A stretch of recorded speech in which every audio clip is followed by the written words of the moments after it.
Hi, everyone. Thanks again for joining us. We're glad you're here. This is our second webinar focused on the draft affordable housing plan. This webinar will be recorded, as was the first webinar on the 11th. So if you'd like to go back and watch it, it'll be posted on the website in the next couple of days. My name is Jenny Koch, and I'm a planner with Roadside Harwell, or RHI, and we are part of a consultant team working with the city on Cville plans together. We'll talk more about what that is in a second. Also with me tonight are LaToya Thomas, Philip Cash, and Dina Roadside from the consultant team. Before we dive into the main topic of conversation tonight, which is the draft affordable housing plan, I'm going to first go through just a bit of overview of draft materials that are available right now for review, as well as upcoming events and other opportunities to take a look at those items. We will be stopping periodically throughout the presentation to ask some polling questions, so keep an eye out for those. We'll also stop at that point and respond to any other questions that you have. So if you have questions at any time, please feel free to use the Q&A function that's built into Zoom. If we have a lot of questions in between, we might hold some until we get to the end of the presentation, but we'll address additional questions at that point. With that, let's see here. So as you can see here on the slide, we want to give a quick overview of what Cville Plans Together is. So Cville Plans Together is really the name of a process. First, we're working to revise the city's comprehensive plan. And as part of that update to the comprehensive plan, we've drafted an affordable housing plan, which will feed into the comprehensive plan goals and strategies. Once the comprehensive plan is approved, including that affordable housing plan, we'll be rewriting the zoning ordinance to ensure that it reflects the goals and strategies outlined in the comprehensive plan, including those affordable housing strategies. So if you want some more background information about Cville Plans Together, you can go to cvilleplans-together.com to see more background information about the project. Next slide, thank you. So right now, we're in this second phase of community engagement. We're sharing some new draft materials for community review. And so what that includes is, first, a draft affordable housing plan, which again is the focus of our discussion tonight. We're also sharing draft initial comprehensive plan revisions. So that includes really two big things. One is guiding principles, which are overarching priorities for the entire comprehensive plan document. We're also sharing vision statements, which are priorities for each of the topic-specific chapters. So we're sharing these sort of high-level community priorities for the future because we need to identify those sort of high-level outcomes before we can dig into revisions that look at goals and strategies to reaching those outcomes. If you go to the next slide. We do have a web page with all of this information. It's called the virtual meeting page. You can see the link here on the screen in pink. There's 3 sections on the page. One is an engagement summary, and if you go there, you can see a summary of the survey that we did in May and June, as well as some key themes that came out of not only the survey, but also our small group discussions and other engagement that we conducted. This is also the link you can go to access the draft affordable housing plan and the draft comprehensive plan elements. I also want to note, if you scroll down toward the bottom of the page, you can find all of the other events and opportunities that are happening right now. You may be familiar with it since you're here on the webinar, but you may want to check that back out. That's also where you'll be able to find the recording of the webinar from tonight and otherwise. So with that, I'm going to pass it off to Philip Cash from HRNA to talk about the affordable housing plan. Great. Thank you, Jenny. So, Philip Cash, going to go through the housing plan. As we go through, just re-emphasizing, please enter questions or raise your hand and ask questions as we went through. And again, we really want to get public comment and feedback on what we're putting together, so please submit written comments to the website or otherwise. This has really largely already been covered, but I think it's worth going through again at a high level. We've been working on the housing plan over the last 11 months. Obviously, COVID has adjusted our approach somewhat, but it's focused on review past work to to evaluate housing needs. Charlottesville actually had a housing needs assessment conducted prior to this. Then there's been a series of engagement process. This is with city leadership, HAC, local, and there's been a series of public engagement. There's a survey, a series of small group conversations. This meeting today is part of that. And then a lot of work on our side and with key stakeholders on the feasibility and potential impacts of the different housing tools. So we're going to talk about those housing tools a fair amount today because that is a primary focus in what we're going through. So we are going through communication process. We are having and have had a series of community meetings, webinars. We're also doing office hours. Office hours is a fancy way to say we're available for you to jump on to a Zoom meeting and talk to us and ask other questions you may have.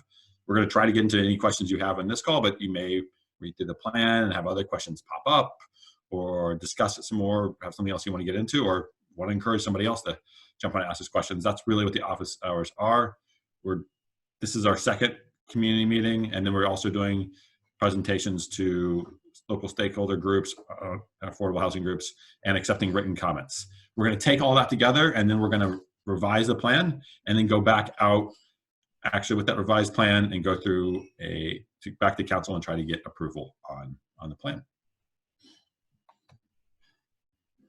So our goal for today is really to go through an overview of what the plan covers and then the major initiatives, spending most of our times on the recommendations, and then a little bit of background on the next steps and how this is going to move forward, which I covered to some degree previously. So let me do that, jump actually into the plan. So the entire affordable housing plan is really organized around 3 principles, and these guiding principles are both at the start of the plan, laying it out, but we try to revisit each of them for each of the recommendation tools we actually put in there. So as you review the plan, you actually look at specific recommendations, for affordable rental housing or home ownership. We actually speak to how does this recommendation align with or support this principle. And I apologize where that's repetitive, because sometimes I think we are a little repetitive, but we want to be really careful and certain that we are making sure we are orienting everything, all aspects of the plan around these principles, because through our conversations with the community in Charlottesville, you all have been very clear that these are priorities for you and you want the housing plan to address them. So the first principle is really on racial equity. And this is really established at the start in the process for procuring us before we came in. And this principle calls that all housing policies and programs must be intentionally designed to overcome the city's history of racial segregation and its ongoing inequities. The second is really acknowledging that Charlottesville is part of a larger regional housing market, and any effort to address housing and housing affordability has to involve collaboration with other local governments and key actors in the market. So think of Albemarle County, UVA. Only by working together can you actually have a really effective effort to address it. The last piece is really a comprehensive approach, is stating that you need to use all of the levers and tools available to address affordable housing to have a meaningful impact on housing affordability. So that's subsidy, public money to actually decrease the cost of housing, land use policies, development approval to make sure there's sufficient supply of housing, and tenants' rights to make sure tenants have a fair set of rights in comparison with owners. Together, those can have a meaningful approach. If only 1 or 2 of these is used, it's nearly impossible to move the needle significantly. So together, we'll come back to these 3 principles as we talk about the different tools. The recommendations are organized really into 5 areas. So, and we kind of categorize those 5 areas into two groupings: implementation needs and tools. We put a greater emphasis than we often do in other housing plans on the implementation needs, really because that seemed appropriate for Charlottesville. And that seemed appropriate for Charlottesville first because, frankly, Charlottesville, particular given its size as a mid-sized city, has a lot of the housing tools. Really, there's been a lot of discussion, a lot of work on the different various housing tools that are appropriate in the market. And so there's not as much need as we have in some markets to introduce new tools, although there are some new tools introduced. And I'm sure in this conversation, the other public feedback, we're getting some additional tools to include. There are a lot of tools. A lot of those are in place. But there is a real need on the funding and governance side to actually move the needle, to make the change there. And so we put an emphasis on funding and governance. So one, making a strong and recurring financial commitment to address housing needs in Charlottesville, recognizing this is an ongoing need and it's going to require an ongoing commitment. The second is making sure that the governance structure really institutionalizes an equitable and efficient implementation approach. So making sure that all the different pieces of the housing ecosystem represent those being served and those, the different, all parts of Charlottesville's population, and that we're getting the most we can out of the money. On the land use side, this is really about revising regulations and development approval process to make sure that the housing supply is keeping up with the demand for housing. Charlottesville is a very, very in-demand place to live, so that minimizes the growth in housing costs. And then tenants' rights is really doing what you can within local policy, because there's real constraints at the state level, to make sure that tenants have enough rights, strong rights to be able to stay in place and stay in their homes. And then subsidy is really about how do we take public funding and close the gap between what a household can afford for housing and what it costs to provide and maintain that housing. So we're going to go through each of these areas in more detail, but putting a little more emphasis on the first two. I hope everyone has already read the plan, but it's rather long, so I know probably everyone hasn't. There's really three, we think, core recommendations in the plan that are essential to its success. The first is the idea of dedicating $10 million annually to affordable housing and local funding. This is a significant commitment. It's in alignment with the level of commitment Charlottesville has given in recent years, and it's about making that commitment an ongoing effort, for at least the next 10 years. The second really is about that inclusive governance piece and making sure that there's inclusive governance through the entire ecosystem of affordable housing infrastructure in Charlottesville. So that's from the local government side to the advisory committees to the nonprofit and other partner organizations that are actually providing some of the housing programs. And the last piece is really about adopting a progressive and inclusive zoning reforms so that the land use in Charlottesville really is brought into alignment with the city's housing affordability goals. These three initiatives we think are the heart of the plan. Not that all the other recommendations aren't important, but these three we think are the most important. For each of the I won't go through every tool in great detail, although if there are questions on them, I'm happy to pull them up. There are about 20 tools recommended. But for every tool, just as your own review, we lay out a description, several pages laying out in greater detail on what we're recommending. We give context, so what's happening in Charlottesville in relation to this tool right now, level of need, existing efforts. We lay out recommended changes, so specifically what we think the important considerations and parameters are, what the changes we're recommending be made, and then the potential impacts. And then we talk about the relation to the guiding principles, and then the implementation needs. There's a fair amount of work to make each one of these to implement each one of these tools and changes. I think that there was a question. Was there? I thought I saw a hand pop up, but I can't see that. We're going to hold all verbal questions until the end of the presentation. Okay. But if you'd like to type up your question in the Q&A, we'll be responding to those when we get to each poll point. Got it. So let me talk. I'm going to shift now. That's an overview of the plan. I'm going to shift now and talk about implementation needs. Starting with the funding side of this, what we're recommending here is dedicating $10 million per year to fund affordable housing over the next 10 years. We think it's important that there be a consistent commitment to funding over a 10-year period. One, because there's ongoing need, and two, frankly, a reliable source of funding allows the city's partners, nonprofit and for-profit, who are actually providing some of the services and doing some of the development, to scale up their capacity and plan around and build out their ability to actually help achieve this goal. We made recommendations about targeting towards extremely low-income households. And the housing needs assessment that was completed previously identified the greatest need is households under 30% of area median income, or AMI. Think households making around $22,000 or less a year. So we're putting 40% of the funding towards that level, recommending 40% of the funding to households 60% AMI, or think around $45,000 a year, and then 20% of the funding to households making 80% AMI a year. So we're recommending this income targeting approach as fundings are awarded, any fundings awarded through the Housing Trust Fund over the next 10 years. And then we're making a recommendation that all of the funding awarded in the process for awarding that funding be through a clear and competitive process with published metrics to show that the impact, so that we're sure the funding is being used efficiently, that the public can be confident that the greatest public good possible is being purchased with that funding, and there's just understanding about the impact being achieved. We go into the next, on the governance side, we make recommendations.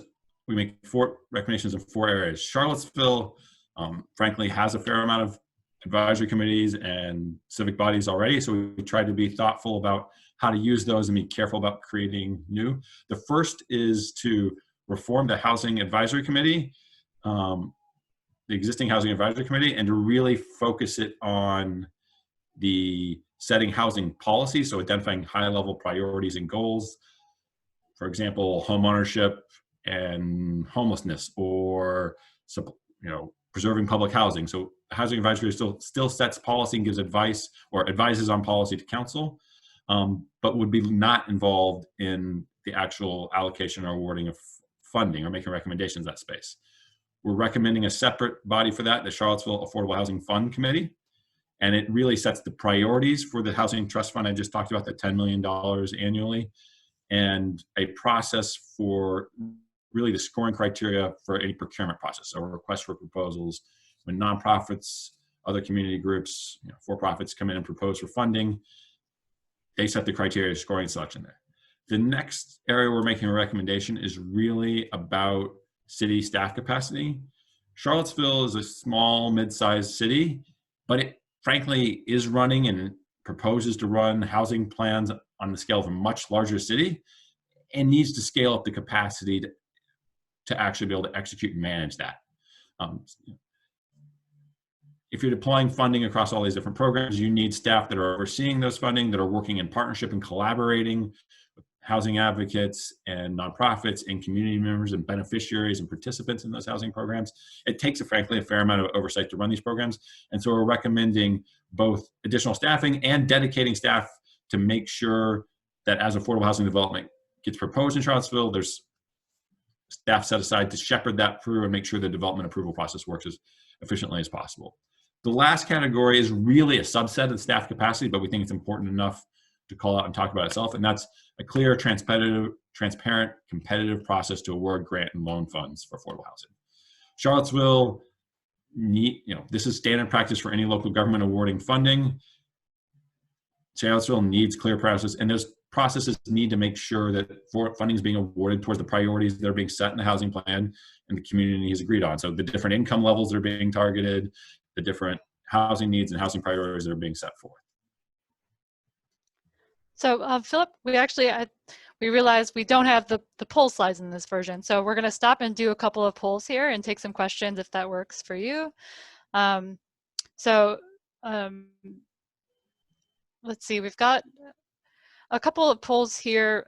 One that has to do with funding options and the tools, and then one that has to do with the governance tools we went through. So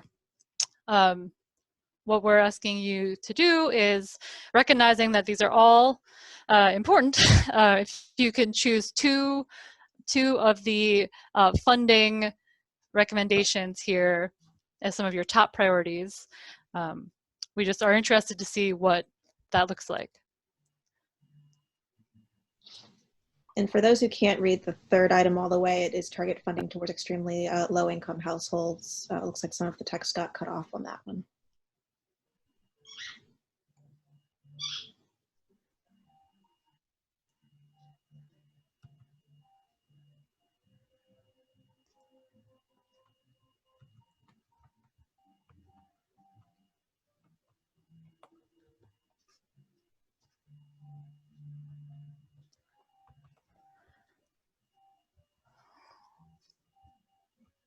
All right, Latoya, is there any more coming in there? Let's give it 5 more seconds and we'll close it down.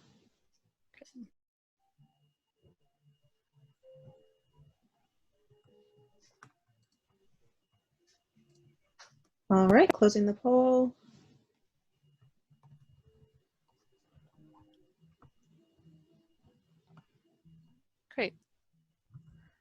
So it looks like you know, some prioritization of the dedicated set of funding toward affordable housing, as well as targeting funding toward extremely low-income households. But you know, as we expect, there is certainly some across the board recognizing the importance of all of these. Let's see, shall we go to the governance poll?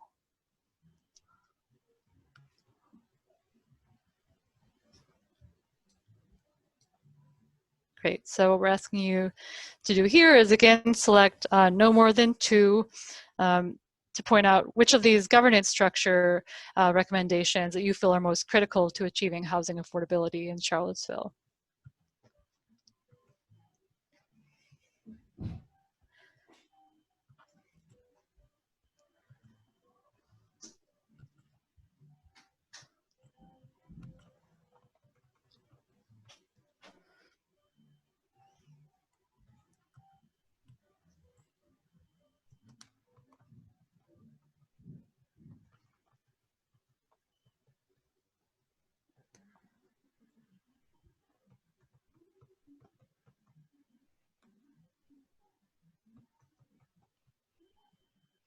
Give it 5 more seconds.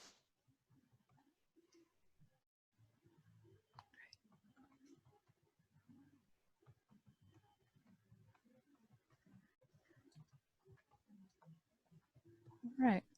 Great, so thanks everyone. Again, you can see there's sort of 2 clear standouts: enhancing city staff capacity and establishing standardized funding processes for affordable housing grants and loan awards. But again, all across the board, some were chosen. So thank you for that. We'll have some additional polls as we go here. Philip, before you dive back into the slides, I'd like to respond to some questions. One that came up and I responded via text. Was a question from Brenda, who asked who we all are and how we were established. So I noted all of us on the call today are part of a consultant team hired by the City of Charlottesville to work with the Department of Neighborhood Development Services, you know, in this update to the comprehensive plan and then rewriting the zoning ordinance. And so today on the call, we have representatives from HRNA Advisors, Brick and Story, and then RHI Roadside Harwell. Also on the team, the Cville Plans Together team, is Code Studio, who are our zoning experts. So they're not on the call today, but they are engaged with us. Philip, let's see, a couple of questions for you. One is, do potential impacts include a look at unintended consequences, for example, demolition in some more affordable neighborhoods in order to build larger buildings? Yes. So we'll talk this a little bit more on the land use side. One of our biggest, we make a series of recommendations about allowing for more development, both on multifamily and single family. And one of the biggest concerns about that in that space is how might that contribute to displacement or lead to the destruction of existing affordable housing. So yes, I won't say that we necessarily thought of every unintended consequences, but we are trying to think about that. Okay, thanks. One more question about those those 3 priority initiatives that are pulled out. There's a question from Genevieve of how those were determined. You know, was it through research or city directive or community input? Specifically, she's wondering how you determined that a zoning initiative would be a priority prior to the zoning phase of the studies. So really it came from, I think, a couple different pieces of input to that. One, just community feedback and the conversations we're having with the advisory committee. Also our professional judgment. So we do housing plans across the country. And when you look at the market, and you look like a market like Charlottesville where you have strong growth, it's extremely difficult, as in we don't know of any communities that have successfully done this anywhere who haven't looked at land use. So I always I live in the District of Columbia. I like to give DC a hard time. DC has gone really hard on subsidy. So we spend about $140 million annually in local money on subsidizing affordable housing. That's in addition to all our federal, and we're losing ground and losing ground quickly because we have not taken any of the steps, well, not any of the steps, not many of the steps we needed to take on the land use side. Also, not many of the steps we need to take on the tenants' rights side. So that's we moved land use up because you're a strong market, and a strong market puts pressure on your lower income households. Hopefully that's a long answer, hopefully somewhat a helpful answer.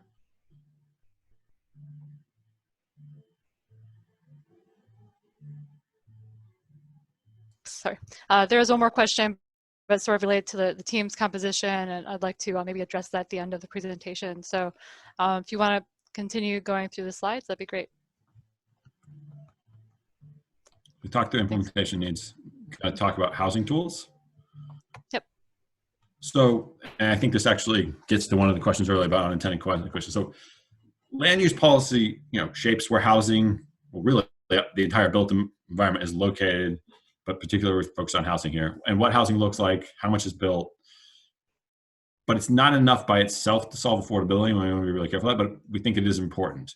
So the purpose, as we push forward land use policy recommendations, is to increase access to opportunity. So make sure that there's sufficient supply of housing and that housing is affordable in areas, more desirable areas, areas with better amenity, better education opportunities, address historic and existing racial segregation. Really, one of the primaries is increase housing supply to limit market pressure on rents and home prices. So as more households want to move to Charlottesville, but the supply doesn't expand with it, prices do rise and rents do rise, and they rise faster as a result of this. So to some degree, increasing supply can reduce the rate, doesn't necessarily lead to lowering, but can reduce the rate that rents and home prices increase.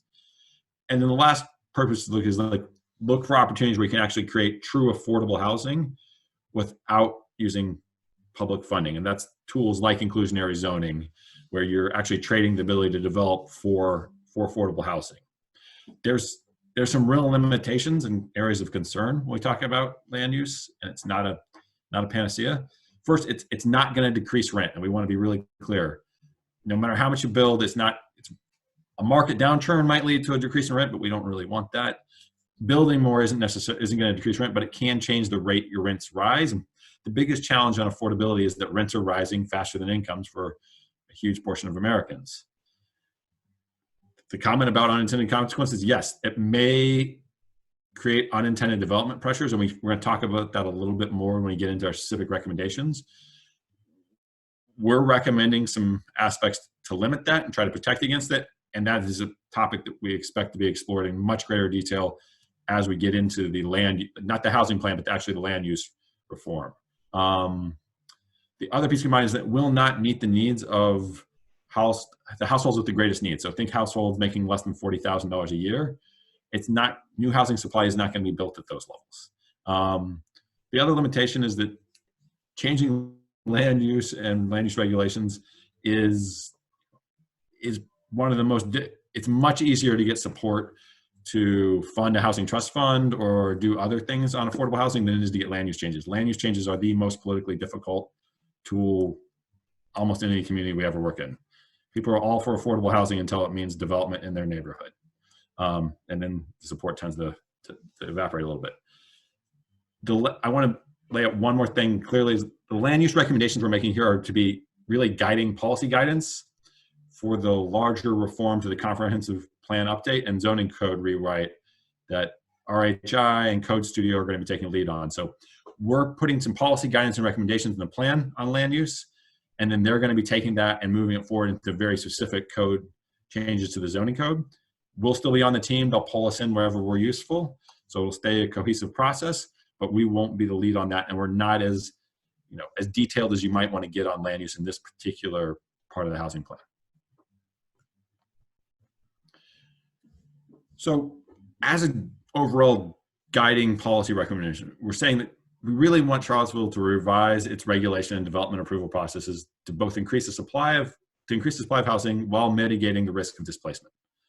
So how do we make sure regulation development process allow for it? And support affordability. And we have 4 core recommendations in this area. The first is multifamily by right. And when we say by right, we mean you're able to build something without going with minimal or almost no conditional approvals from different development rights. So if you bought a piece of land, you would know what you're allowed to build on that piece of land, and you wouldn't need to go ask for additional approvals. Doesn't mean you might want to build something else and get some additional approvals, but be very clear what you could build on the land by right, and that would include multifamily at relatively high density.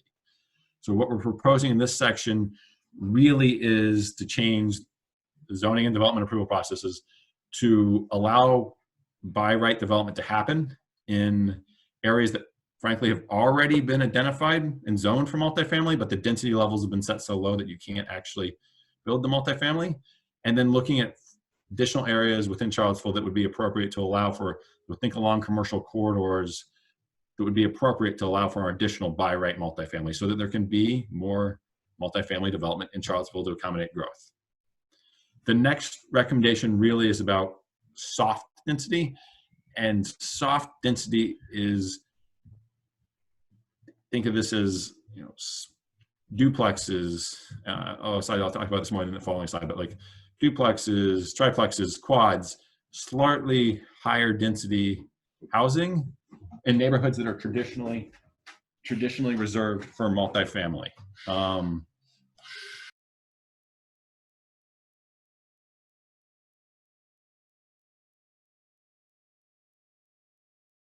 Sorry, my son decided he wanted to join us, but I told him it wasn't that interesting.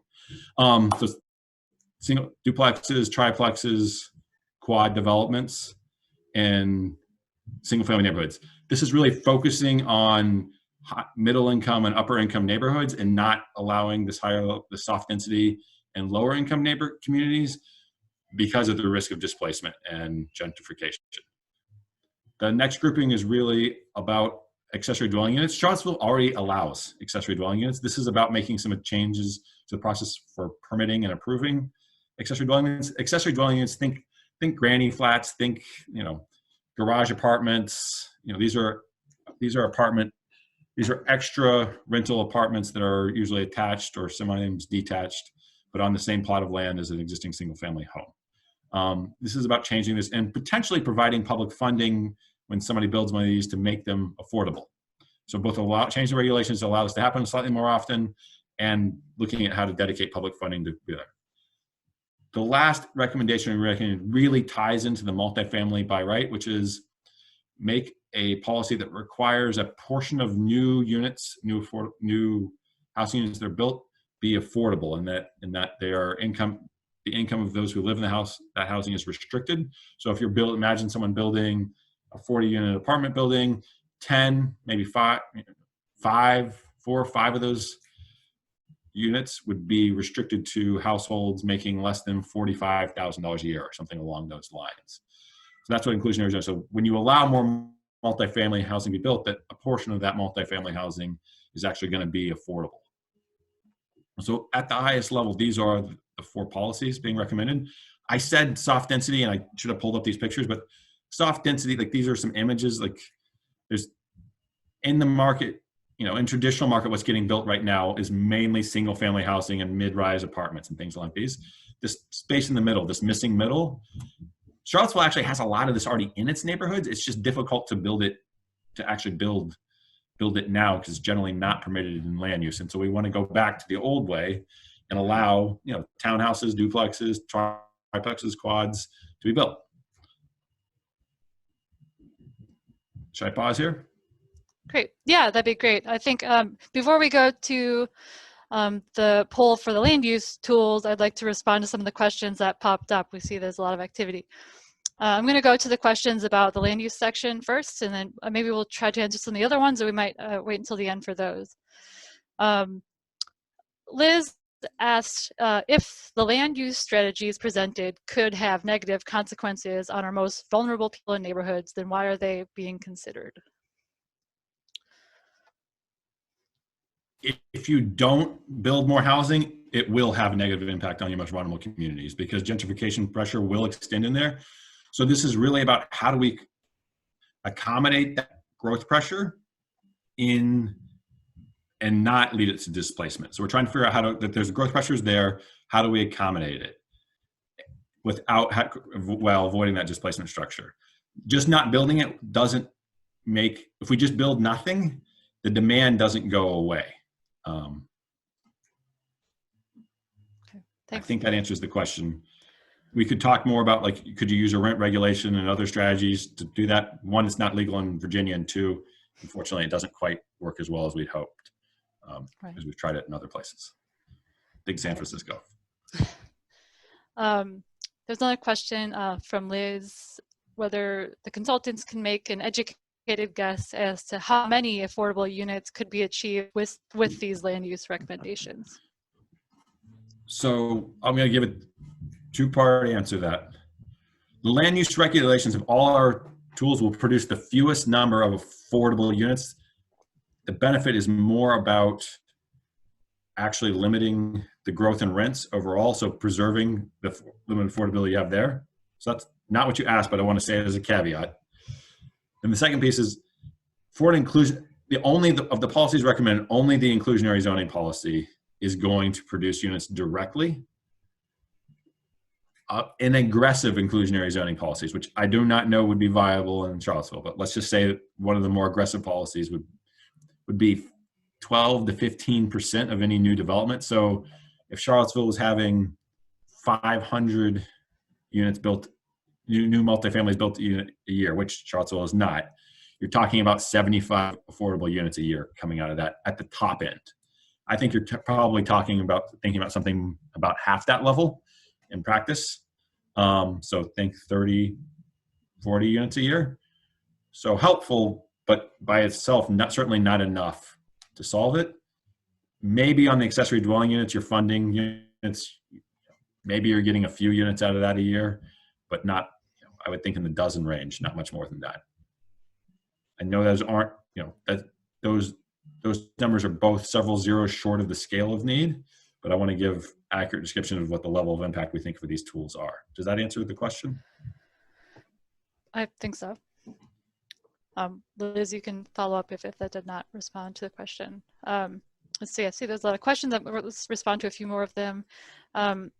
Kenneth asked, are you recommending replacing single family neighborhoods with apartment-filled neighborhoods? No, I am not. So no, I'm not. It's definitely not.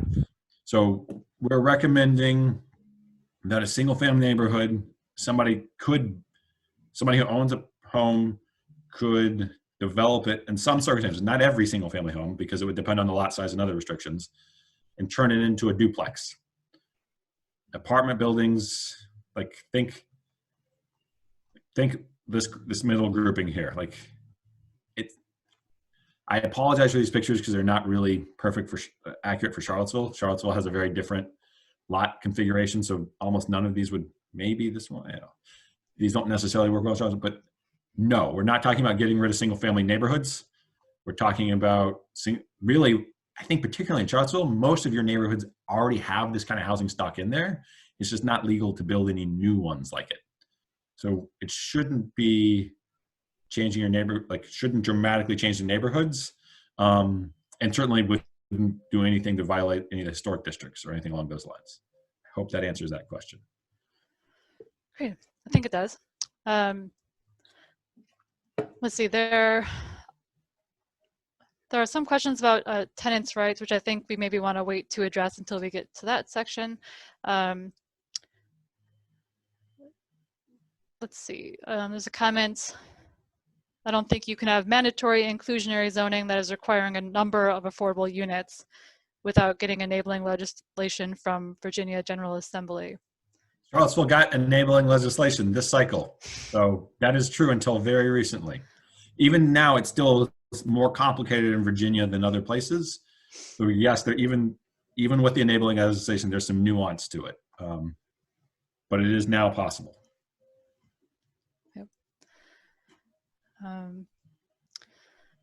Let's see, I'd like to ask one more question here, and then we'll do the poll and we'll move on and then respond to more at the end. There's a question from Kathleen. It's a long question, so I will read it. Why isn't the reclaiming and repurposing of the city's underutilized industrial and car-dominated landscapes, particularly corridor sort of sites, why aren't small area plans for those areas considered an affordable housing strategy? She noted you can't expand the supply of affordable housing just by adding missing middle housing into single family zones. not sure I'm not sure that's. So I think she's speaking about some of these corridors that are more auto-oriented, and whether there's been an whether we've looked at those as a place for growth. Yes, I think we're going to, and I don't want to prejudge because Code Studio is going to look at this along with RHI, but the corridors are where we're looking for more than multifamily and really looking to, frankly, reposition some strip mall or small commercial development towards mixed use. And so I think that very much is intended to feed into walkability. I do think we want to build on and work with existing small area plans. This isn't the question asked, but actually it's a really important point that I haven't made, and I apologize. I've talked about the racial equity guiding principle here, but I have not talked about the regionality piece. We're making these recommendations. One of the core part of our recommendation is that these changes be both for Charlottesville and for the urban ring, which is the county land around Charlottesville. That's really in many ways feels just like Charlottesville. You can only have a meaningful impact on this if there's a change. A lot of the potential development is along those corridors. So that corridor comment made me think about it.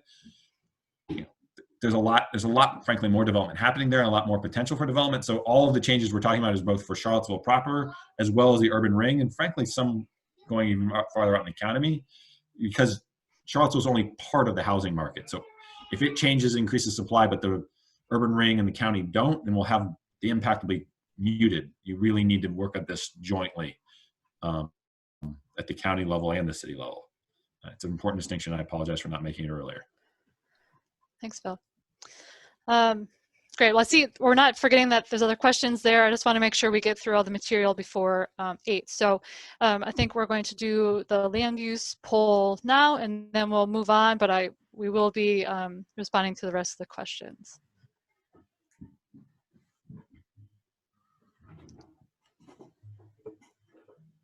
Great. So let's see. Latoya, is this a choose 2 or is this choose 1?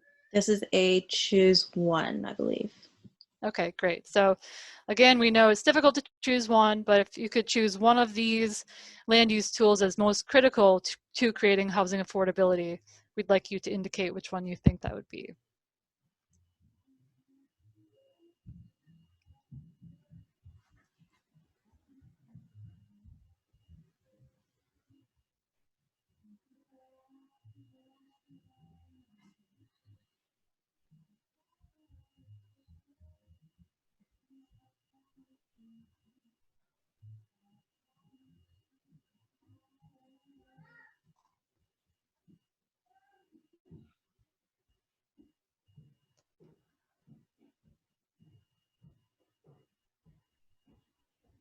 Great. Give it 10 more seconds.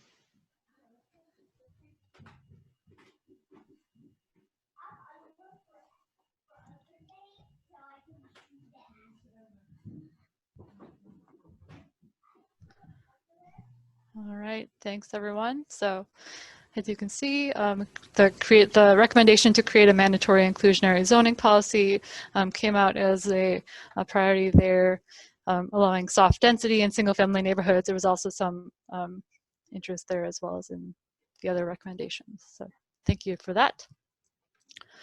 Again, we will continue with the question responses as we go along, but Philip, if you want to continue in the slides, that'd be great.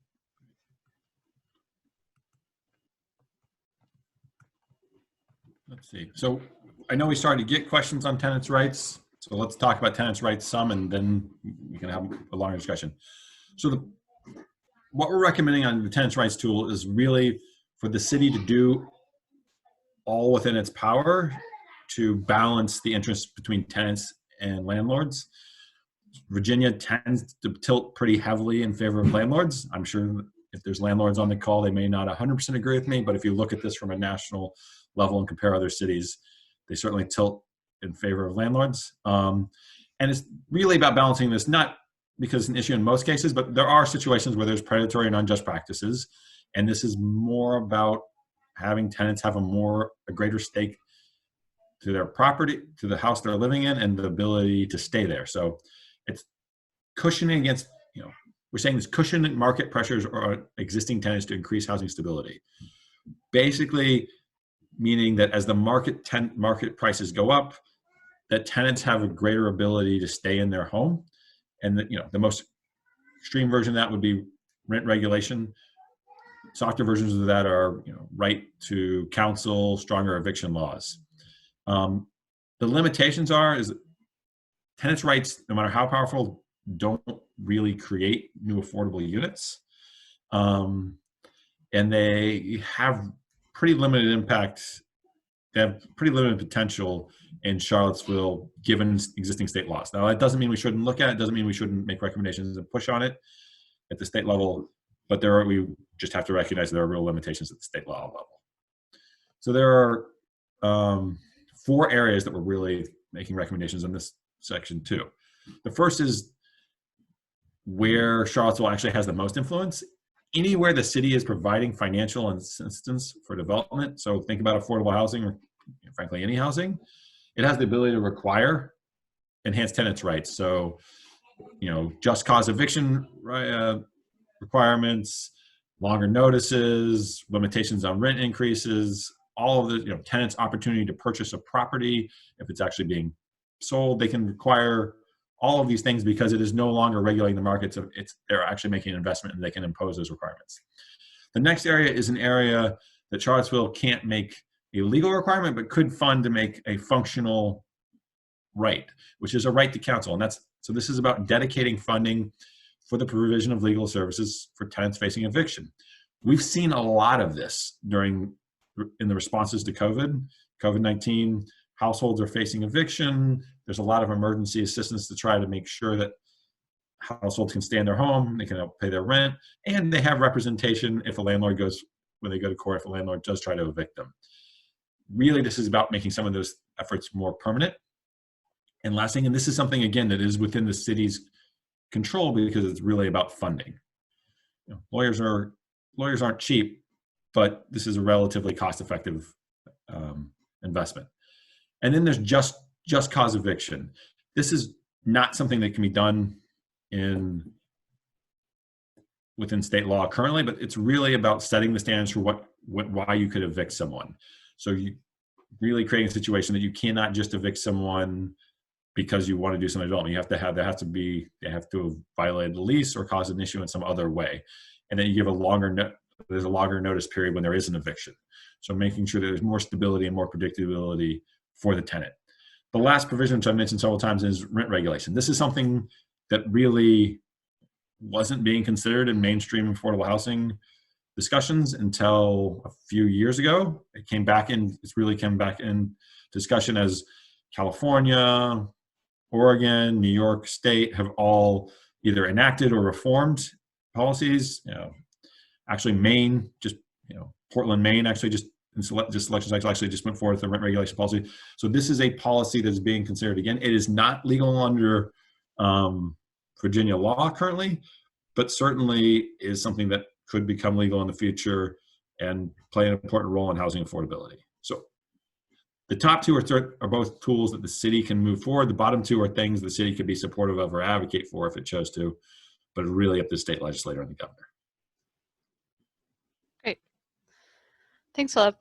Before we do the poll, I think there are currently just a couple of questions focused on tenants' rights, and maybe sort of the same question. And you may have spoken to this a bit, but if you just want to re-clarify, the question is sort of outside of public housing, how can we propose tenants' rights without changing state law?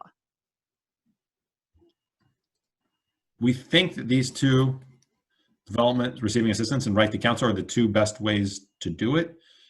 So, we think that those are the 2 best ways to do it. That's what we got from our discussion and our own expertise. If other recommendations come up, we're certainly open to hearing them. Let's see here. Okay, I think, Catherine, I think your other question is similar to that one. If I'm wrong and I'm misinterpreting, please feel free to resend your question and we'll ask it in a different way. Let's see, it looks like other questions are related to land use or other items we've discussed previously. So I think It might be best if we, again, come back to those later in the presentation. So I will say for now, Latoya, if you want to pull up the poll for the tenants' rights tools.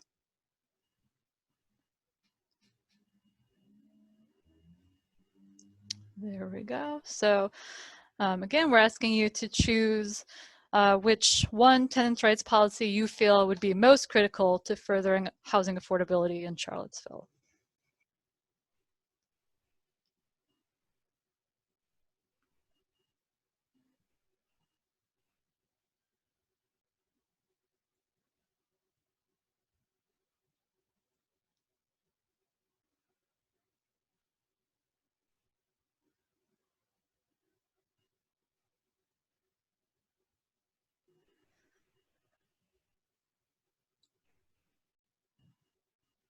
But it has some. I mean, it's a.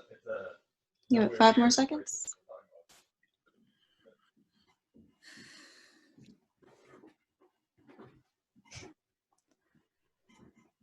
Well, this one is quite close among the 3 that garnered votes. Rent control coming out on top, along with right to counsel and enhanced tenants' rights where developments are receiving city funding. So thank you for this. These responses, just so you all know, we will be including a summary of the polling responses in our public engagement summary from this phase as well. So thanks for sharing that. Let me just double check. Okay, so as there are no, I don't believe there are additional tenants' rights questions, let's move on to the next section. So we'll talk about subsidy. We're going to talk about public subsidy, and this is the largest set of recommendations. And so I look forward to getting into it. So public subsidy tools are really necessary. They're really the only tools that effectively serve your lowest income households. And so think, under $40,000 a year. The challenge with them is they take a fair amount of money. It is not cheap to create affordable housing. To reduce the rent on an apartment by $100 a month for the next 15 years costs about $15,000 to $20,000. So if you want to knock the rent down by $400, $500, we're talking about $75,000 to $100,000 to do that for each housing unit. So it's expensive, but it's also the most effective way. This is the way you create tangible and direct impact. This is how you serve your lowest income households that are often working, but their wages are not sufficient to cover the cost of housing. And this is really, having local funding dedicated to this is important because it lets you bring in federal funding and state funding and actually maximize and leverage that additional funding and have greater impact. So when you don't have local funding, you actually get less federal and state money. As crazy as that sounds, that is how it works. As I say here, like funding for this necessarily involves taking money from somewhere else. So it means taxing something or diverting funding from an existing program to pay for it. We don't have them laid out here, but we can certainly talk about them. There are lots of innovative structures to do this. Fees on going out to eat, probably wouldn't want to do that right now. Recording taxes for people when they're buying property, special taxes on short-term rentals, so think Airbnb, tax increment financing. There's lots of creative ways, but essentially it all comes down to taxing or diverting money from another use. The other challenge is it actually is complicated to deploy the money efficiently and make sure that it's actually used appropriately. Charlottesville has done a good job with this going forward. In the past, when we're making recommendations on how to make sure it continues to do a good job going forward. It takes a large amount of money, both from local governments or philanthropic funders where you can get them, or mission-related funders, not necessarily philanthropies. They could be just mission-related. And the biggest issue, we never want to overlook this when we're doing our housing work, is housing affordability is really about 2 factors. It's the cost of housing and income. And the fact is that incomes are low for many, many Americans, and they have not gone up in my lifetime for many Americans on average.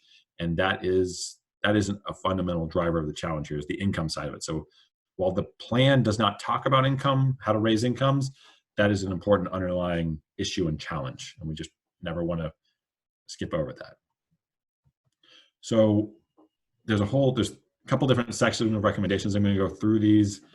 They're relative, and we can stop and talk through them. So First is gap financing for the low-income housing tax credit. So the low-income housing tax credit is a federal program that provides funding to create apartment buildings that are affordable, so have lower rents, but affordable, again, to households making, like, generally in Charlottesville, I think 25,000 to 45,000. That's not exactly right, but households that have income, but generally not enough income to afford housing. So it's a federal program. And the gap financing is money that comes in from the local provider, so from the city's housing trust fund, that lets you get more low-income housing tax credits, because usually low-income housing tax credits are not quite enough to develop a new piece of property or redevelop an apartment building. And so you need, you might get $5 or $6 million in low-income housing tax credits and need $1 or $2 million in local housing trust fund money to make the deal work. And so gap financing here is really important because this is the best way to create new affordable rental housing. The next piece, and this has been covered well in Charlottesville and something moving forward, is making sure that there is sufficient funding to redevelop and preserve all of the public housing in Charlottesville. So the Charlottesville Redevelopment Housing Authority has been moving forward with this, with funding and in partnership with the city. And really what we're recommending here is that partnership continue and that there a clear timeline and process for redeveloping all of the remaining public housing and preserving it be established. The next tool we're talking about is a preservation fund. It is designed to preserve existing affordable housing. So that's both affordable housing where there's public money and there's income restrictions, and housing that's just affordable because it's not quite as nice. It's about really buying that property and making sure that rents only go up as much as it takes to maintain the property. So the rents might go up to help cover the cost of new roof or maintain the furnaces or the foundation, but there was the private equity, the private market return requirements are removed because public money replaces that. So the rents don't go up so someone can make more profit. The rents only rise if necessary to help cover the cost to maintain the property. And the last one tool listed here is a land bank, and this could be an entity or could be an existing entity, but it's the legal authority to hold land for affordable housing and not have to pay property taxes essentially on that land. So actually take some land and own it, so there's no property tax requirement on it, so that it's easier, one, to get pieces of land together, and two, so that the cost of them are lower. These are just tools to support rental affordability. It's the first set of tools here on the rental affordability side. I'm going to talk about a different set of tools now, more on the home ownership side. So there's down payment assistance programs and shared equity ownership. That's backwards actually there. Down payment assistance is where when you're buying a home, you have to make a down payment. Many households don't have sufficient money to make a down payment, and this is where local government would provide funding to help make that down payment. And so that'd be either a loan or sometimes it could be a grant. The idea being to make sure that more households can access ownership. Charlottesville has seen a dramatic drop in its moderate income home ownership rates, and frankly, its Black home ownership rates. And this tool is about making sure that as prices go up, there's still an ability for all households to become homeowners in Charlottesville. The shared equity component is really to make sure that as the property appreciates in value, some of the money that's been lent, the money that was loaned in to support the down payments is repaid and available to help the next household become a homeowner. So that money really gets not set up as a grant, but is repaid as a loan when the home is sold, or is used to make the sales price of the home lower so that it's more affordable for the next family or household if they're lower income. The next section is single family infill development. So this is really about building single families or some of the soft density we talked about that's affordable. So you don't have a lot of subdivisions getting built in Charlottesville, but it's making sure that there's some affordable infill as part of those subdivisions, or as lots or small parcels of land become available, there is some affordable infill development occurring in Charlottesville. The next tool, owner-occupied rehabilitation assistance, is about helping existing moderate income and low income homeowners by providing them assistance to make repairs and maintain their homes, so keep up with their homes. If they're having, think of an elderly household on a fixed income, this is to help make sure that basic repairs are being made in the home and it remains affordable. The last tool is the property tax relief. This is a tool that's already available in place in Charlottesville, and really we're making a recommendation of maintaining it, expanding it slightly. That low and moderate income homeowners, as well as their property taxes don't go up as quickly. So the property taxes are actually somewhat lower for them, so they're not priced out as as tax rates rise and property values increase and Charlottesville becomes more desirable. And these are the homeownership tools, and they're really all anchored on the idea of making sure that existing homeowners are able to remain in Charlottesville, and that moderate income homeowners low income owners continue to be able to access homeownership in Charlottesville. The last section of subsidy tools that we talk about are really about tenant rental assistance. So this is about providing assistance, not about creating new affordable units, as we talked about in the first section, but actually just supporting tenants in those units. So the first tool is the tenant-based vouchers system. So a voucher is really where public sector and local government, in this case, pays a portion of a household's rent. So the household pays what they can afford, which is 30% of their income, and the public sector covers the additional amount up to established rent that's acceptable for that market. So it's where the city pays extra, and this is really intended to help the lowest income households afford housing and make sure that they can actually get access into deconcentrate poverty and allow households the ability to move into nicer neighborhoods. The last category is emergency rental assistance. And this is, again, I mentioned this at the start. In response to COVID-19, there's been programs created to help households who've lost their jobs make sure that they can pay their rent. And this is intended to help expand. Some of those programs existed before, but COVID-19, they got much larger.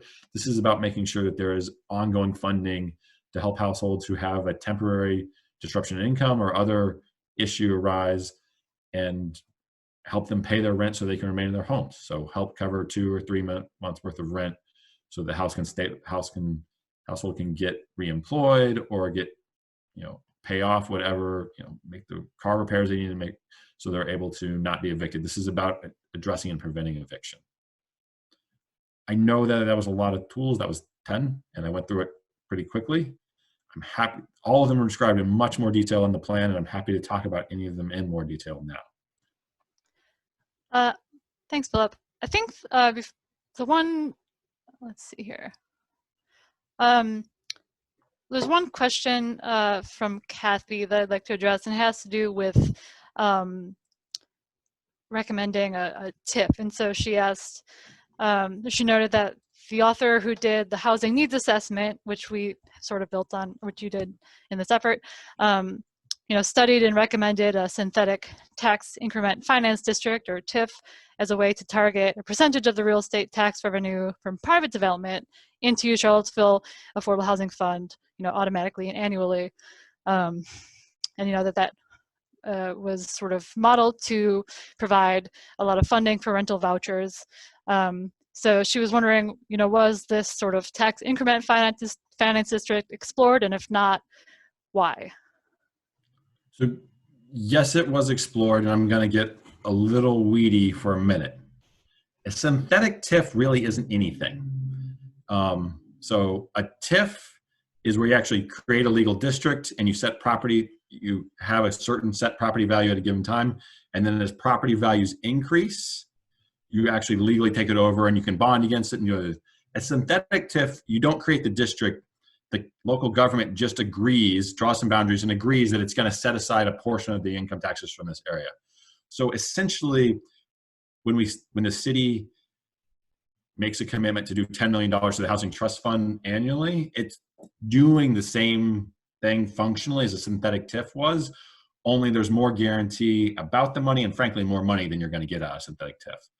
I think a synthetic TIF can be a really important tool, and it might be worth revisiting, if Charlottesville makes a big catalytic investment in a couple areas and there's going to be massive property value changes because it I don't think this is appropriate for Charlottesville, but like a light rail line, that might make a lot of sense.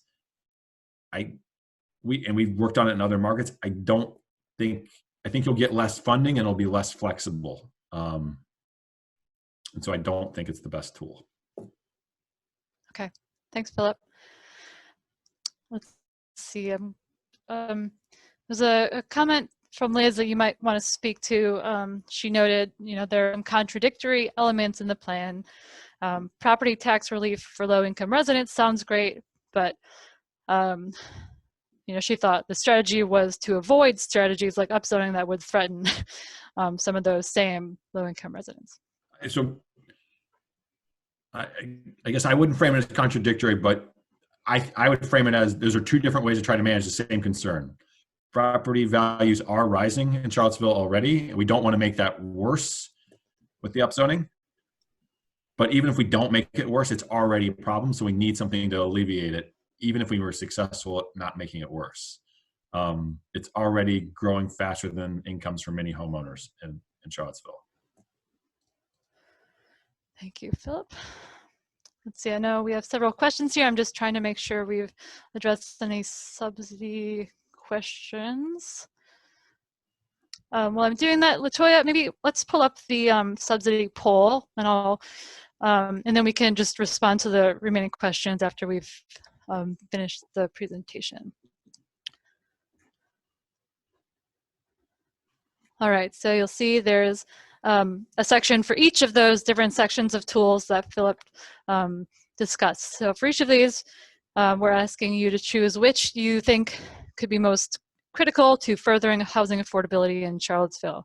The first is rental affordability tools, the second is homeownership affordability tools, and the third is direct tenant rental assistance tools. So we're asking you to choose one of each of those.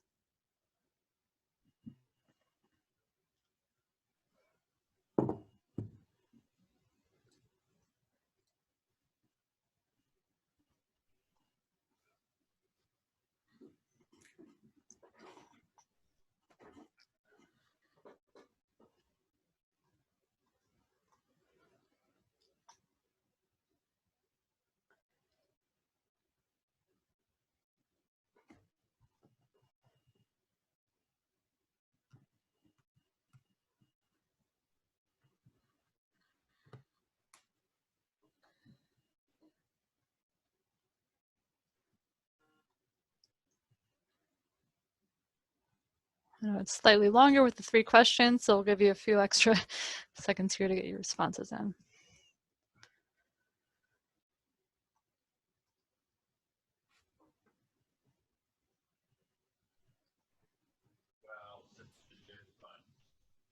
Do 10 more seconds and then we'll close down.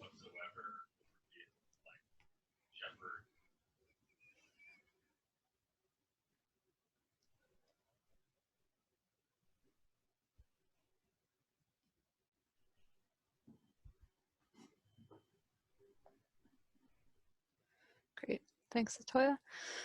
So it looks like under rental affordability, gap funding, low-income housing tax credits, and the land bank came out on top. For homeownership, affordability tools, down payment assistance, and shared equity ownership came out on top. And then tenants-based vouchers under the direct tenant rental assistance. Great, thank you for all of those.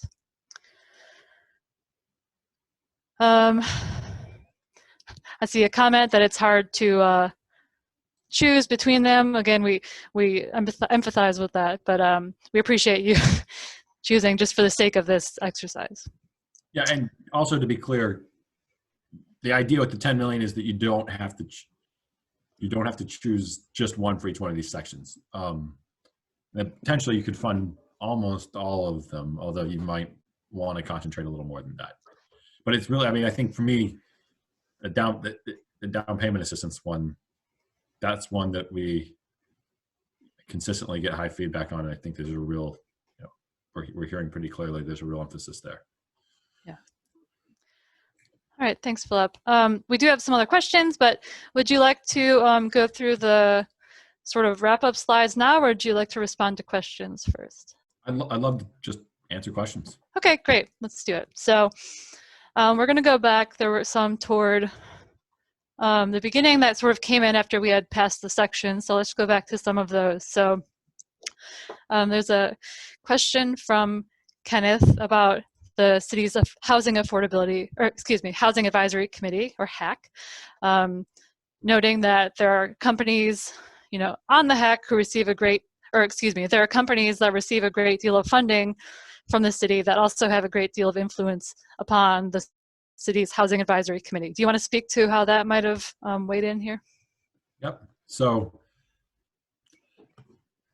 we looked closely at how the HACs run things, and we think that they have done a very good job of managing their conflict of interest and keeping things separate. However, there's a real perception, and I think, very reasonable perception, that those that are getting funding have a lot of influence on how the funding is allocated. And that's not a helpful perception if we're trying to make the public comfortable with how public funding is being spent.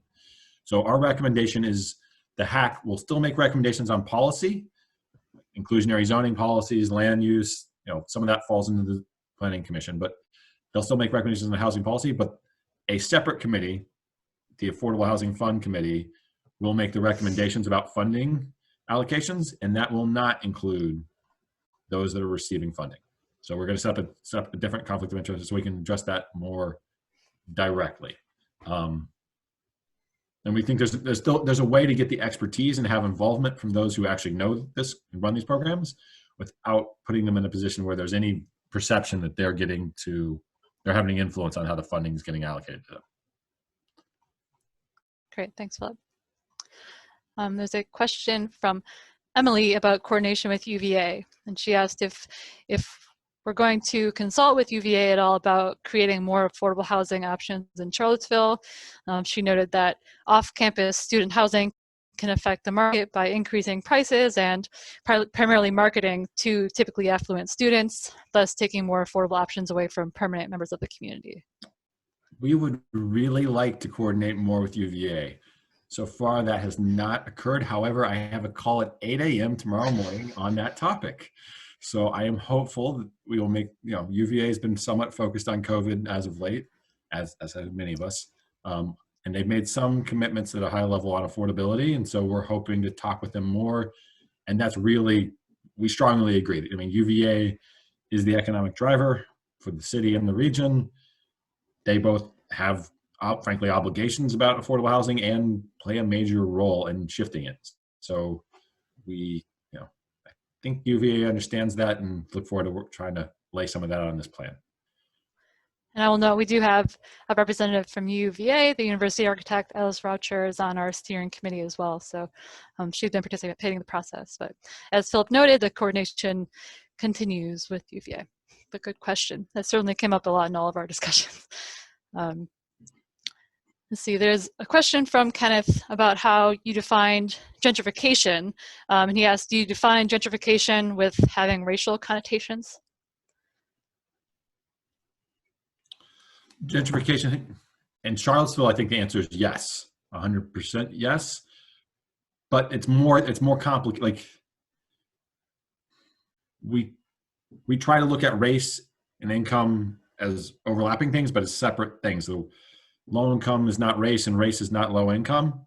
And so when we made recommendations about representation, we made recommendations based on. We made two sets of recommendations. One about making sure that the composition of each one of these committees reflects the racial composition of the city. And then the second is a separate recommendation that those who are participating in housing programs are actually represented in the decision-making process. Because frankly, they're in the best position to give feedback on whether things are working well and actually meeting their needs or not.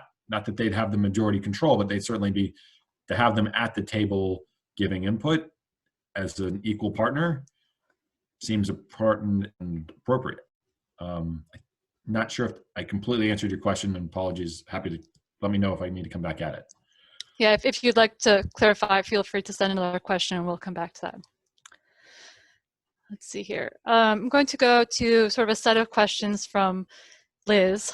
She was wondering sort of how we defined we're thinking about historic districts, or she's wondering how we define what historic districts are for the purpose of this plan.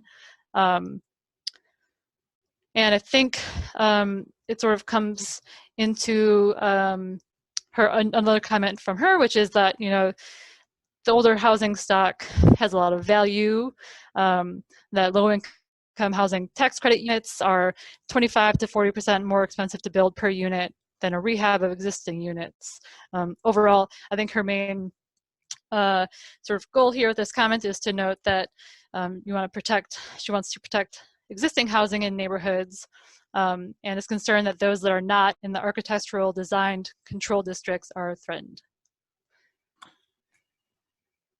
So we use the official definition of, you know, established historic districts. So it's not just being old historic lowercase h, but actually uppercase H. And certainly there's a desire to do rehabilitation and use existing structures wherever possible, and particularly where it's more cost effective. Nothing in here is nothing in what we're recommending or what we're looking to do in the land use should lead to, you know, raising large numbers of buildings and massive construction. That is not, that's not what we're recommending. That's not financially viable in most cases, and doesn't actually address the issue. So I don't think as we get farther in the land use conversation, I don't think you'll see that in practice with what comes out of this. Thanks, Philip. Let's see, there was a third question from Liz was about soft density. And there was, she noted on page 71 of the plan, the draft affordable housing plan, there's a statement that soft density does not threaten existing family, I think existing single family neighborhood form. Can you clarify that statement, Saul, or? Sure. I mean, it's the same thing I've been said earlier, is like, particularly in Charlottesville, these are largely types of buildings that you already see in these neighborhoods. So, you know, if you were looking at tract single family development, then you don't see that same kind of mix. But when you look at most Charlottesville neighborhoods, you actually see duplexes and triplexes and quads mixed into the neighborhood. That's, you know, this is the soft density is not a plan to buy up whole blocks. One, nobody would sell it to you. Two, it's not financially viable. But it's not a plan to buy up whole blocks and bulldoze them and turn them into apartment buildings. It wouldn't allow that, and it's not viable. It's to talk about, you know, infill soft density. And should be in keeping with the character of what you already see, particularly in these older Charlottesville neighborhoods. I think that answers it, but apologies if it doesn't. We don't need to talk about this further, but she noted she respectfully disagrees with you on the demolition risk that we mentioned, but perhaps we can speak more about this at another point, or if you want to speak more to that, you're welcome to. Sure. I mean, I'm not saying there will not be any demolition ever in Charlottesville. There's demolition now, but the zoning we're looking at doesn't change. Like for residential areas, isn't going to be a massive change. Like most of the multifamily we're talking about focusing on commercial corridors, so it might be demolition of office buildings in some cases, if there's a better use for them. But it's, you know, what we're looking at, and again, this will be much more detailed because we're not looking at this, but we don't need to agree now. We need to, when it comes time to actually set it out, we need to make sure that we're all talking about this. We actually set out the exact plan. We all need to make sure we're talking about it and it's clear, and there are no unintended, there are no surprises. Okay. All right, thank you.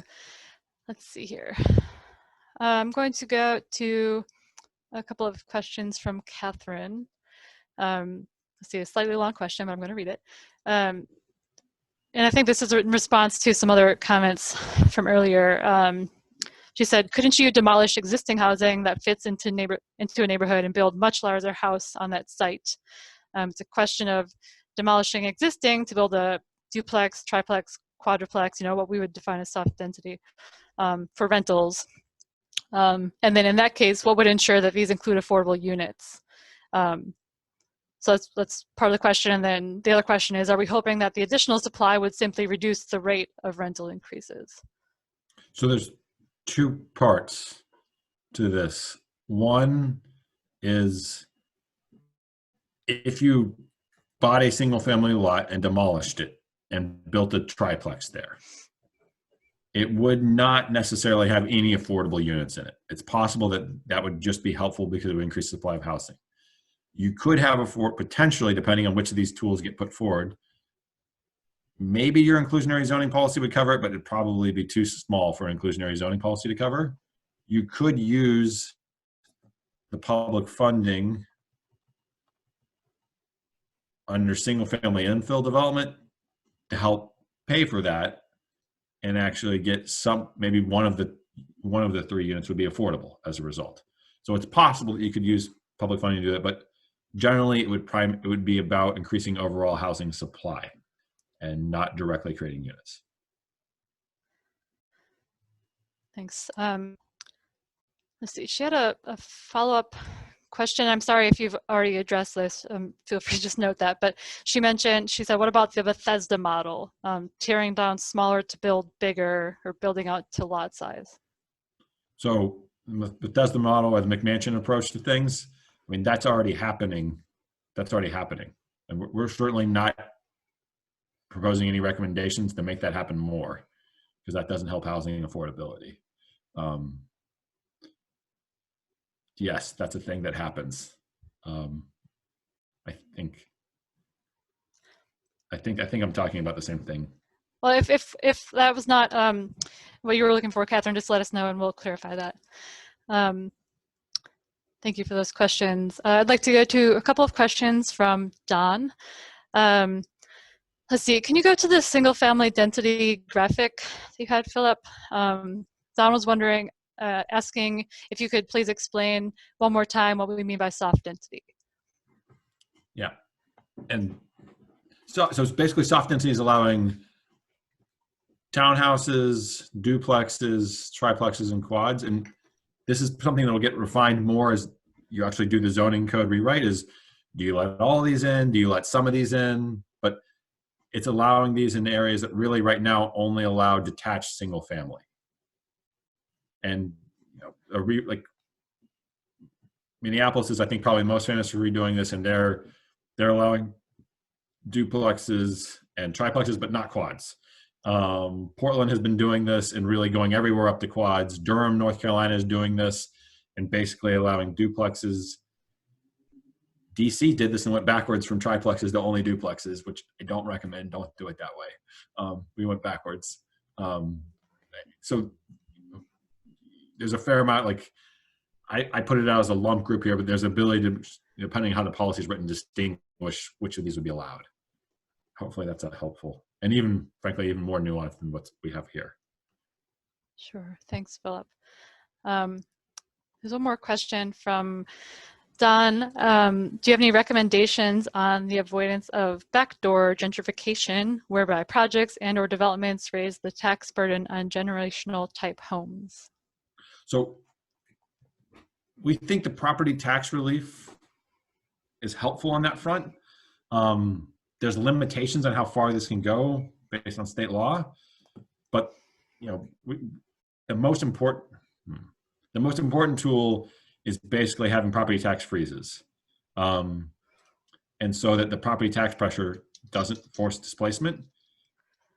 We also think if you have these kind of projects and you're looking at your owner-occupied rehabilitation or even your down payment assistance program, targeting those where you think you have the gentrification pressure can also be a way to help deal with this. Because you have there's a big catalytic project. It's a neighborhood that was never that popular, but suddenly this nice apartment building was built right in the corner or a couple blocks over. People start feeling more excited about that neighborhood. You have a couple of homeowners in that neighborhood who have homes, but they don't have a lot of income, so they have a hard time maintaining it. You'll have people knocking on doors. I'm sure this already happens in Charlottesville. It certainly happens in DC. Saying, "Oh, they look for which house needs roof repairs or needs to be fixed up," and they say, "Hey, I'll buy that house cash. I'll give you this number." And often it's an older homeowner who bought it a long time ago, and that number sounds like a lot of money, but it's not what it should be. And so making sure that there is outreach in those neighborhoods, that you're doing your owner-occupied rehab, so you're helping them stay up their homes, that with property tax relief can do a lot. Not enough by its, not everything, but can do a lot to help protect. So it's both funding the program and making sure the outreach is actually really in the community. And that's part of why we're making recommendations for making sure that we have an inclusive governance policy, so that the community really is tied into every level of this conversation. Great, thanks, Philip. I know we just have a couple minutes left, and I know we have one hand that has been up for a long time, so I want to give her a chance to speak, but do you want to go through your last final slides here, and then we can get to some final questions? I mean, the last final slides are really stating what I said at the beginning, which is we're taking comments through December 2nd. We really want your comments. We're going to take them. We're going to revise the plan. This is all part of a process where we're going to finalize the plan, then we're going to use it to get it approved. And then from there, we're going to go into a comprehensive plan update, which RHI and Jenny will be leading, and a zoning code rewrite, which Code Studio will be doing. But the same team will stay involved in that process, so we have a cohesive process. So stay involved in this process. I appreciate your willingness to spend today's Tuesday evening on this Zoom call. Yeah, me too. I just want to note, Ms. Keller, I'm going to allow you to talk. I know you've had your hand up for a long time, so I want to give you a chance to ask your question before we sign off here. But before I do that, it went away. Okay. I think maybe she was able to ask her question earlier. If that's not the case, raise your hand one more time. We'll pull you up. But I think there are a couple of other questions here. I think some of these are follow-ups to what was asked earlier. Let's see here.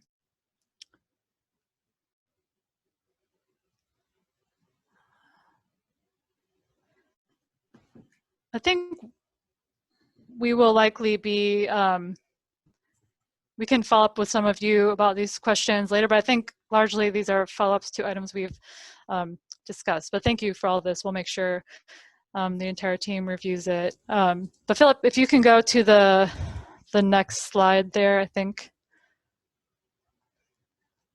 Sorry, one more.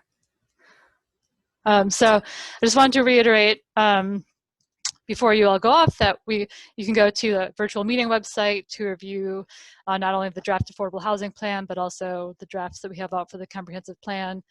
If you go to the next slide, there's a webinar tomorrow that you'll see me on again at 6:30. We'll be going through some of the comprehensive plan revisions.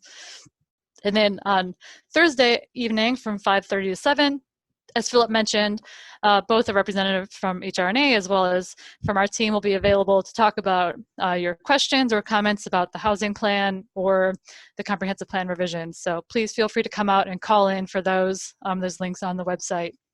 You do not have to register for those office hours. I'd also encourage you to share this with others. Let them know there's a survey available through the second. Let them know about the phone line. If they'd like to take the survey over the phone, have them call this number and leave us a message, and we'll give them a call right back. I just want to note, you also might see us out in the community. We're looking for opportunities to do pop-up events. We're working with some peer engagers, some of who are on the call today. And they are helping us to distribute information to folks throughout the city. So you may see them as well, and they can help connect you to some of these resources. If you go to the next slide, we do also have a steering committee meeting scheduled for next week, and you can feel free to join. It's from 4 to 5:30 on Monday, and then that's followed by the final office hours on Tuesday, the 24th. With that being said, if you go to the next slide, you can just see the URL there and our contact information. So thank you all again so much. We really appreciate all the questions you brought. We'll take a look at these. If we didn't respond to anything in these questions, we're happy to get your response. But again, feel free to come out to the office hours or send us your thoughts by email or otherwise. So have a good night, everyone.